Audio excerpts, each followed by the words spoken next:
Hi, my name is Victoria Archuleta, and I'm here to talk about Walt Before Mickey by Timothy S. Suzannin and also by Diane Disney Miller, which is Walt Disney's daughter. Alright, um, I'm also going to be doing this on my phone because my computer is broken and the microphone's not working, so Dill, help me with this. So, number one, who is your book about and why did you choose this book and person? So the reason I chose a book about Walt Disney was because I wanted to base my book about somebody who I looked up to or who I saw every single day. And I am totally in love with Disney movies, so I thought I'd do it on Walt Disney himself. So that's pretty cool. Um, that's basically the real reason I chose it, was because Walt is one of the most iconic people right now. So, what have you learned about the person that impressed or disappointed you? In particular, what is their leadership style? How did they lead? In what sorts of settings or contexts did or has the person exercise leadership?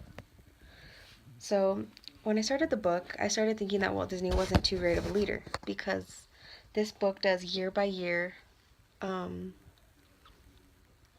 a biography of him. They go from 1919 to 1920 to 1921 to 1922. So I was seeing all of his fails in the beginning, where he would go and he would work somewhere and then get fired 3 weeks later. And then he'd get hired again and then get fired 2 weeks later. And it was just kept going to where Disney was failing. And I was thinking to myself, maybe he's not that great of a leader. Maybe he just got lucky once. But if you actually read the book, you tend to notice more that even though he worked at places for a short amount of time, he actually gained a lot of drawing experiences and a lot of very good friends that help him out in the end. As far as leadership, once you get to the end of the book, you really see how, as a leader, he becomes from somebody who started off just as doing little sketches of cartoons in a newspaper to making movies. He steps up from someone low to running his own business and his own name. And it takes him a long time, a long time for that to happen. Which is really cool because, I mean, he started when he was 18. Like, I'm 21 and still working in school. Well, at 26 is when he started, actually, everything started falling in place for him. Um, what sort of factors shape the person's career and exercise of leadership? For example, how has his childhood and education influenced their leadership?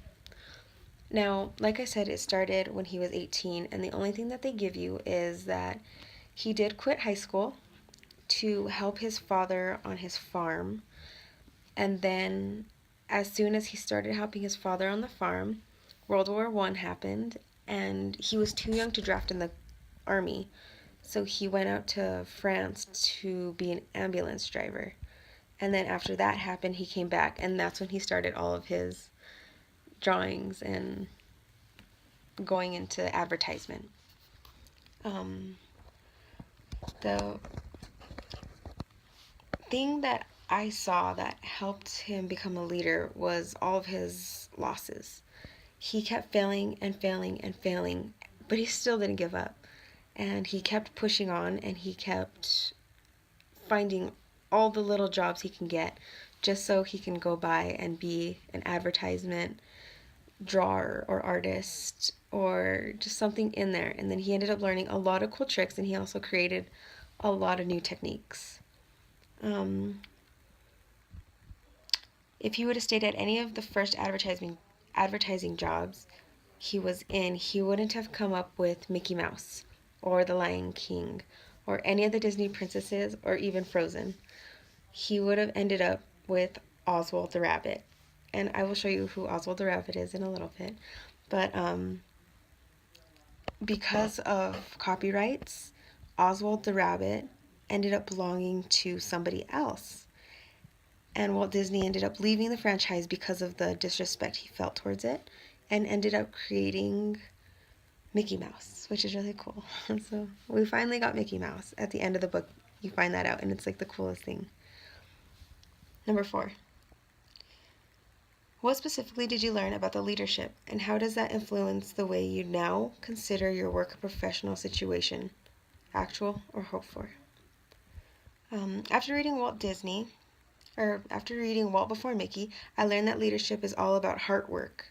And by that, I mean you put your heart into something that you're passionate about, and you will come out in the end as a billionaire. And by the time you get to it and all the hard work, all your dreams will come true. In a quote unquote from a site for the book, it says, during the 10-year period from 1919 to 1928, Walt learned that dreams don't come true without a lot of failure. You'll come to understand why he included "a dream is a wish your heart makes" in Cinderella. It's because he felt that was his own life. And that is one of the major reasons that I now think he is a leader. Because if it wasn't for all of the failing and all of the no's and getting fired, he wouldn't have ended up with Mickey Mouse. He would have ended up with someone a little funny looking. And just real quick, so you have a little view, this is what Oswald the rabbit looks like. Yeah, like Mickey Mouse, but like a bunny. So that was my book, Walt Before Mickey.